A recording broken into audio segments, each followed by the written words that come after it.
खड्ड्यांच्या साम्राज्यात बेशर्माचे झाड. शिराढोण कोलेगाव मार्गावरील तरुणांचा अनोखा निषेध. 3 वर्षांपासून रस्ता मंजूर, कामाचा पत्ता नाही. 25 गावातील नागरिकांचा संताप. तातडीनं काम सुरू करण्याची मागणी. नमस्कार, मी रिया पवार. रिपब्लिक महाराष्ट्र न्यूजमध्ये आपलं सगळ्यांचं सहर्ष स्वागत करते. ही बातमी आहे शिराढोण येथून आमचे प्रतिनिधी राहुल पाटील यांच्याकडून. पाहूया सविस्तरपणे. शिराढोण कोलेगाव राज्यमार्गाच्या रखडलेल्या कामाविरोधात शिराढोण येथील तरुणांनी अनोख्या पद्धतीने निषेध आंदोलन करत प्रशासनाचे लक्ष वेधले. पावसाच्या पाण्याने भरलेल्या खड्ड्यांमध्ये बेशर्माचे झाड लावून त्यांनी संबंधित यंत्रणा, ठेकेदार आणि लोकप्रतिनिधींच्या दुर्लक्षाविरोधात संताप व्यक्त केला. शिराढोण कोलेगाव राज्यमार्गाला सुमारे 3 वर्षांपूर्वी मंजुरी मिळाली असली तरी प्रत्यक्ष कामाला अद्याप सुरुवात झालेली नाही. ठेकेदाराने काही ठिकाणी खडी फोडून ठेवली असली तरी रस्त्याचे काम पूर्णपणे रखडले आहे. त्यामुळेच या मार्गाची अक्षरशः चाळण झाली असून वाहनधारकांना जीव मुठीत धरून प्रवास करावा लागतो आहे.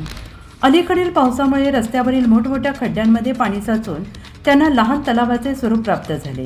याच खड्ड्यांमध्ये बेशर्माचे झाड लावून तरुणांनी प्रशासनाच्या बेशरम कारभारावर प्रतिकात्मक टीका केली. यामुळे सुमारे 25 गावांना जोडणाऱ्या या महत्त्वाच्या मार्गावरून दररोज शेकडो नागरिक, विद्यार्थी, रुग्णवाहिका तसेच प्रसूतीसाठी जाणाऱ्या महिलांची वाहतूक होते. मात्र रस्त्याच्या दुरावस्थेमुळे अपघातांचा धोका वाढला असून नागरिकांमध्ये तीव्र नाराजी पसरली आहे. गंभीर रुग्णांना रुग्णालयात नेताना खड्ड्यांचा मोठा त्रास सहन करावा लागत असून 3 वर्षांपासून मंजूर असलेल्या रस्त्याचे काम अद्याप सुरू न झाल्याने प्रशासनाच्या कार्यक्षमतेवर प्रश्नचिन्ह उपस्थित होत आहे आणि त्यामुळे शिराढोण कोलेगाव मार्गाचे काम तातडीनं सुरू करून रस्ता वाहतुकी योग्य करावा अशी जोरदार मागणी ग्रामस्थ आणि वाहनधारकांकडून करण्यात येत आहे. या आंदोलनात अश्रुबा जाधव, अशोक महाजन, उमेश महाजन, निलेश ओमणे, प्रदीप पवार, तात्यासाहेब बोंदर, अमित ओमणे, अनिकेत महाजन, रणजित महाजन आदी तरुणांनी सहभाग नोंदवला. असेच बातम्यांचे नवनवीन अपडेट्स पाहण्यासाठी पाहत रहा Republic Maharashtra news live. Like करा, शेअर करा आणि आमच्या चॅनेलला सबस्क्राईब करून बेल आयकॉन दाबायला विसरू नका. धन्यवाद. 3 वर्षापासून गेली आजचीच आहे.